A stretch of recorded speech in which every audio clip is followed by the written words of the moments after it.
Hello, in this video we're going to be looking at how I managed to get this fully equipable item set into my game. So what I've done is I've purchased this stylized Footman outfit from the marketplace. So this is from the NHance studios, and I've already purchased the modular characters for the human male and female variants. So in this one, what I'm doing is creating these items such that when I equip those items, it goes ahead and modifies the necessary skeletal mesh and materials. So this post is connected to some of the ones I've done in the past. So this one in particular, how to modify your character mesh on item equips in Unreal Engine. So I've created a little bit of a framework, I suppose, with the base classes for items, and what I'm doing now is just extending it. So in this one I've created the Footman helmet, or rather the helmet base class, and I've connected it with the Footman helmet. And now what I've done is I've created the base classes for the rest of the components. So for example, the chest, boots, gloves, etc. This is also connected to some of the other posts, such as how I integrated my equipable items with my custom server, and how to get the inventory working as well. So now this is sort of growing in features and functionality. So what I'm going to do is I'll do a quick demo of what it is that we're creating here, and then we'll get into the blueprints and the implementation. Okay, so for the demo, what I'm going to do is I'll log into one of my characters. This one already has the item set in his inventory. So what I'm going to do is I'm going to equip each item, and when I do, you can see it's affecting the skeletal mesh. So for example, this one's the belt, so I'm going to expect a belt to be added to the skeletal mesh. Then we've got the boots, the helmet, the cape at the back, the shoulders, and the gloves. So as you can see, when I'm equipping these items, it's going to be modifying the skeletal mesh, and when I'm unequipping these items, it's going to be setting it back to what it should be without the item equipped. So that's the really quick demo that we're going to be looking at. So let's go ahead and get started and look into the implementation. Okay, so perhaps the first thing that we'll look at is this base item. So this base item is going to be the base implementation for all of my items. So I'm just going to cross-reference it to what we saw here. So on this post on how to modify your character mesh on item equips, I've created this little tree structure for the class hierarchy. So you can see there's the base item. So even if you're going to be a consumable item, a weapon, jewelry, or an armor, you're going to be extending this item class. And then if you're going to be a helmet, chest, boots, etc., you're going to be extending the armor class. And that way we can really refactor a lot of the logic, so that we don't have to duplicate these blueprints or these functions within the many item instances, right? So we're going to be creating these generic classes which we're going to be extending, and that way we can keep our blueprints a lot neater. What I'd like to do is then get to the point where the actual item instance, so for example Footman helmet, or the Footman sword or whatever, it doesn't really require any functionality there at all. It really is fully parameterized, so that all I need to do is just specify some config. For example, how does that item look like? What slot does it connect to? And then it doesn't actually need to have any functionality there. It's really going to come from these base classes instead. Okay, so going back to the base item then, so what we have here are some base implementations for these functions. So equip or use and unequip item. So these are going to be accessible through all of the subclasses, so through the armor pieces, through the weapons, or consumable items. And the other things are that we created these variables which are consistently used throughout all of the item instances. So in this case, I have this item structure which includes all of the base information for my items. So this is things like the name, the description, the item effects, and things like that. I've created the skeletal mesh, so this is pretty much the duplicate of this dropped item skeletal mesh. So this is the skeletal mesh for when the item is dropped on the ground. I'm just experimenting with some other design for this as well, so that's why I've got two. You'll only need one here. The item owner, so this will point to the item owner, because sometimes I load up the item through other classes, and I just need to know who it belongs to. The icon is a texture 2D, so this is what I use to represent this item in the inventory, and then the item instance ID. This is quite specific to my needs. When I integrate this with my custom server, I do the identification through the item instance ID. So that's what my server will do the lookup with. So this is the base item, and we've got a couple of other base classes to look at as well. So for example, armor base, so you can see the parent class here is base item, and what we do is we override the equip or use or unequip item, and obviously this class has access to all of the variables of the base item as well. Okay, so inside the armor base, I actually have all of the necessary functionality for equipping the armor piece items. So for example, if I go into, let's go into belt, if I go into equip or use, you can see it's not actually got any logic in here at all, because all of this equip or use functionality will live inside the armor base. So this is a pretty powerful feature of having these subclasses, so that I don't need to copy any of this logic. I can reuse it. So in order to equip an item, we need to know what slot do we need to update. So our character consists of multiple components, so we need to know which component do we need to update. So we also need to know the skeletal mesh that we need to update it with, as well as the materials that we need to apply to that skeletal mesh. So all of this information is captured on this slots2 variable. So let's have a look at what we have here. Okay, so slots2 is a map where the key is a race gender pair. So this is just a structure containing the race and the gender, which are both string parameters. And this is mainly because different races and genders could have different components. So for example, your male character could have different components to your female character, and then if you have like a dragon or a robot or maybe something else, they'll all have different components, right? So we first need to evaluate what character are we working with, and then we can define what slots to mesh materials we need to look at. So let's have a look at this slots to mesh materials. So this again is a map where the key defines the actual component name. So for example, is this a head? Is this a chest? Is this gloves, etc.? And then the mesh materials is another structure. So let's open that up, which contains the skeletal mesh that we need to apply to that component, as well as the materials that we'll then need to apply to the skeletal mesh. So the material instance, again, is going to be a map, because some of the skeletal meshes could have multiple nodes for the materials. And the key here, the string, is going to contain the name on which we need to apply the material to. So we'll see this in practice quite soon. So if we go back to the armor base now, you can also see that the slots2 is an empty parameter here. So there's no default value, and that's because the armor base doesn't know what item you're going to be equipping, and quite frankly doesn't need to know, right? That's the job of the actual instances of those items. So this one just needs to have the implementation of actually equipping the item, and it doesn't need to know what it is that it's actually equipping.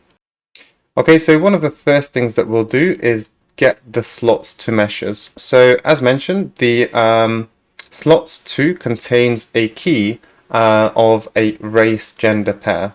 So we first need to evaluate what is the race and the gender of our character, and that's where we get this information from the item owner. So in my case, I've created my character blueprints to have this appearance information structure, which contains all of the base appearance. So it includes things like the race, the gender, the skin tone, and all of that kind of information. So in this case, I just need the race and the gender. So I use that to build the race gender pair, and from that I get myself the slots2 mesh materials. So that's what I return here. Now if we go back, this is where I just set it to a local parameter, and I go over each of the slots2 mesh materials to then start applying the skeletal meshes and the materials to those slots. So in order to do that, what I do is I grab my item owner, and from my character blueprint, I'm going to get the component by tag. So what I had to do is go through all of the modular components on my character and tag them with a specific value so that I can do this lookup. And when I identify the component by tag, and I'll just show you those shortly, what I'm going to do is start applying the skeletal mesh to them. So you can see from here, I grab the slots to mesh materials, which I just promoted there. I grab the component that I'm currently on. From there, I have the skeletal mesh. So you can see after I get the components by tag, it should really only have one here. But when I identify it, I can then set the skeletal mesh asset. As mentioned, we can have multiple material instances. So again, we iterate over all of these material instances, and I can then set material by name. So again, remember that the key of this material instance refers to the name for the material to apply here. So that's really what's happening. So I grab the component, I update the skeletal mesh of that component, then I iterate over all of the materials and apply them to that skeletal mesh.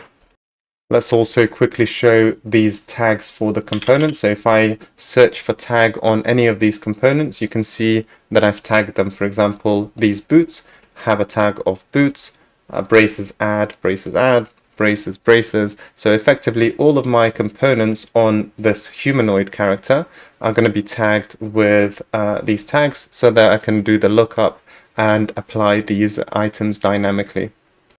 Okay, and in terms of unequip item, the armor base doesn't actually know how to handle this. This is too generic, so I'm going to be handling this in the other subclasses. Okay, so let's have a look at more examples for some of these subclasses. So for example, we've got belt base. So here we can start seeing the implementations for unequipping some of these items. So for example, in this case, when I'm unequipping a belt, what I want to do is find the belt component, and in this case I can just simply null it out. So I grab myself the belt component and I update the mesh to be null, and this is fine because if I find myself the belt item, you can see it's invisible by default when I have no belt. So this is why I can simply clear it out, and this is how to handle unequip belt. Okay, so let's look at another example. So in this case, boots base. So this one is slightly more tricky, and this is because if I go to the humanoid character, the boots are part of the mesh. So basically, if I try and null this out, my character is not going to have any feet, right? So I don't want that. So what I need to do instead is reset them to the default options essentially, right? So if you followed some of my other videos, I've done one on character create which had character appearance resolvers, and that's what I'm utilizing here. So what I had to do is grab my item owner. In this case, I'm just casting it to a humanoid character. That's because I only have support for humanoid right now, but in future I'm going to have to do additional checks to know which character to effectively cast this to.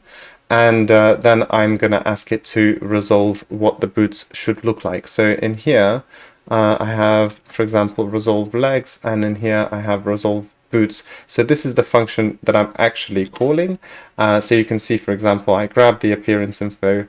I have to set the skeletal mesh of the boots based on the gender of my player, and this one basically tells it what mesh to apply depending on the gender, right? So that's how my appearance resolver works on the boots. So let's also check gloves, which is a little bit different to the others.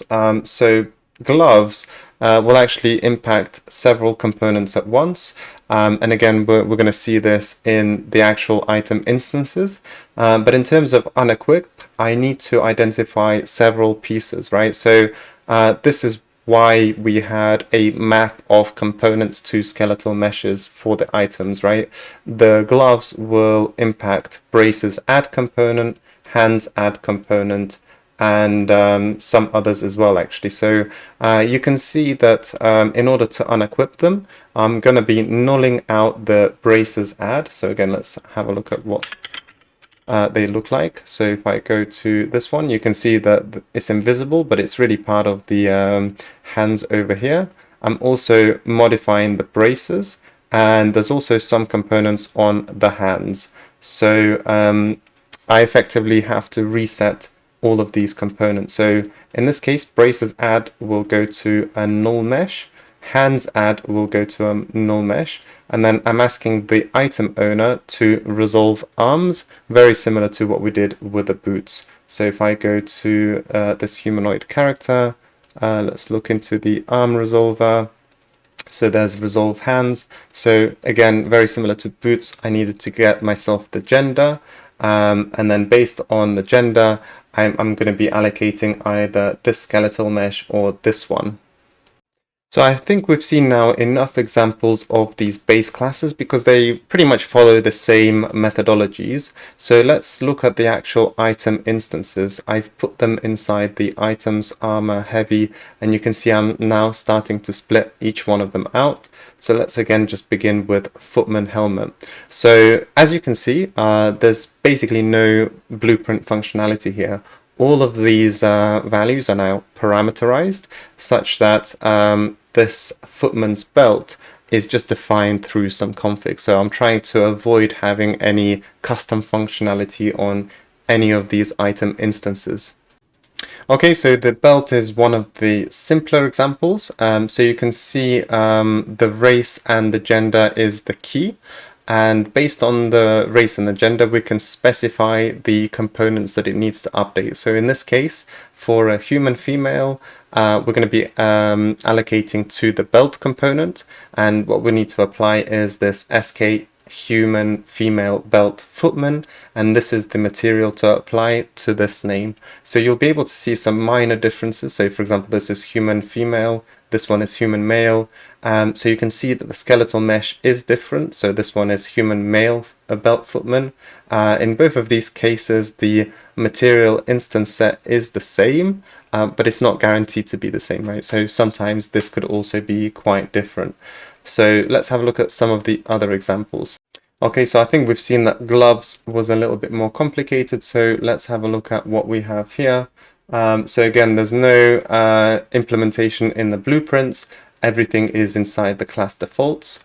And if we just open this up, we can see that perhaps we'll get started with the human ones first. So human female, we can see that we're going to be modifying 3 types of components. So braces adds, and hands add. So in this case, we're going to be applying this skeletal mesh to the braces component, and this material instance set will be applied to the skeletal mesh, and the same will go for these other components. So this skeletal mesh will get added to the braces add, and then this material instance will go to these skeletal meshes. So this particular glove set does not actually modify the hands, but other item instances could, for example, modify the hands, where I'll add another item here. So just simply another entry. So for example, for hands, and then perhaps I'm going to specify a skeletal mesh which will be used for the hands as well. But in this case, this particular item instance set didn't modify the hands component. While we're here, let's just go down as well. So as well as the slots to parameter, we've seen before that the item base class also contains some base parameters that we wanted to leverage for all of the items. So there was the item one. So I'm not actually populating this myself. This is because this information will come from my custom server, but you may want to be specifying this information here too. Then you've got the skeletal mesh. So this is what's used to display the item on the map. The actual skeletal mesh to use on your character are defined here. Then I've got the icon to represent this item in my inventory. And again, the item instance ID, this is actually populated in runtime. So this is synchronized with my backend server, so I'm not populating this on the fly. Okay, so the key here was then to create all of these item base blueprints, which will then handle all of the equip and the unequip functionality. And using these, I'm able to now create the actual item instances, right? So these are effectively just config only blueprints, which basically contain information on the item that I wish to equip. Right, so I just needed to repeat that for each of the item that I'm going to be implementing here. So these are config based, so that makes it really quite simple to introduce new items. So perhaps the last thing that I'll show is how do I kick off the functionality of equipping and unequipping them. And in my case, I'm integrating with a custom server, so I do this on request basis. So for example, in my player base v2, so all of my players will stem from this player base v2. I essentially have this inventory component, and inside the inventory component, I handle a lot of stuff, but one of them is handling the equip and unequip items request. So basically from the server, I get a message which basically says, can you equip these items? So the key here is equip it on this particular actor ID and the item instance ID, which will be used to identify the item that I need to equip. So the key thing here is this get the player reference and equip items to mesh. So here the equip items can be an array, so I'm just going to iterate over each one, and for each one I'm going to do this equip item on mesh. And from here, this is how I actually find the item that I need to equip. So I created a function to basically do a bit of a lookup. So I wanted to split my data tables to make this a little bit simpler or neater, really. Depending on the item category, we're going to look up a different data table. So I'm going to put the armor as an armor, but for now it's just in the default. So you can see that I've got this call to get data table row armor DS. So let's have a look at that table. Okay, so here's my armor DS. So this is a data table which basically will contain all of my armor pieces, right? So my server will give me an ID, and this data table will translate that ID to the specific item instance. So for example, if I was to introduce a new item, let's give it another ID, I can then allocate this to another item set, right? So at the moment I've finished implementing the Footman's one, but for example I could create something for a ranger or whatever it may be. I'm going to create those item set pieces, and I'm going to create an entry in this data table to link the ID to that item. So that's what this data table is for. And now I can go back here and we can see that this item base class is used to then construct this base item. So another key thing here is that this is a construct base item rather than construct armor item. And this is quite important because this is the equip helper, which doesn't know what item you're going to be equipping. So this could be an armor piece, this could be a weapon piece, or it could be a consumable even. It doesn't actually know, and it doesn't, again, need to know. So basically it gets a command from the server to say equip this item, and it's just going to try and act on the generic implementation. So from the base item we had this function to equip or use, and that's what it's going to be executing. Okay, so it's worth sort of reiterating that this equip or use is not being called on the base item, but rather on the item instances. So for example, we're spawning the Footman's belt class, so we're going to be executing the equip or use on the Footman's belt. And if that class is calling the parent, we're also going to be executing the functionality there. And this really keeps our code refactored and allows us to reuse as much of the logic as possible.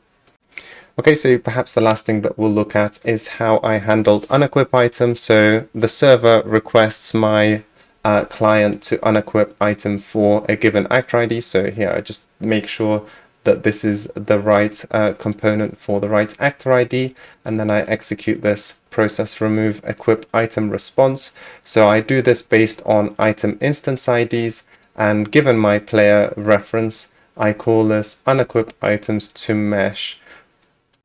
So whenever I equipped items, I just added them onto this parameter so that I can do this lookup faster. And this equipped items is just a string to the base item. The string here refers to the item instance ID. It was literally so that I can unequip them quite easily, like I am doing here. So when I get this request to unequip items, I'm able to find the item that I need to unequip using this parameter, and then I simply call the unequip item. And you can see I'm also updating the equipped items parameter to remove that instance from there. So this is how we call the unequip item, which effectively calls, the unequip here. And if you look here, this simply calls the parent, and that's how the gloves base, for example, gets executed here, and that's how we effectively remove the gloves, right? So this is how it sort of ties end to end. Okay, so perhaps we can finish off with a demo and a bit of a summary to what's going on. So when I log into my character and I open up my inventory, these icons that you can see here, they're actually defined within the base item. So if I just open this up, inside base item, I have some parameters here. So for example, the icon is being displayed there. If I equip an item, so let's say I equip a helm, it calls the equip or use from the helm itself, and then the actual skeletal mesh that we need to apply is going to be defined on the item instance. So if I open helm, here it is. It's basically going to do a lookup of my character. So I am currently on my human male, and I need to equip this helmet with this material, and that's how it knows what slot I need to update with which skeletal mesh. It's also worth noting that the same items are working on the female as well, so this is the same item sets, so you can see the items will look the same, so it's got the same ID, but inside those classes it contains information of what slots I need to update with which skeletal meshes and the materials as well. So this is a basic implementation of how we can get an item set into our game, and then whenever I have a new item set to add, I'm going to follow the same sort of methodologies of just adding now the config. So I shouldn't need to implement any additional blueprints. It's just going to be the config of the skeletal meshes to use and the materials to apply and things like that. So that's it for this one. Thanks, and see you next time.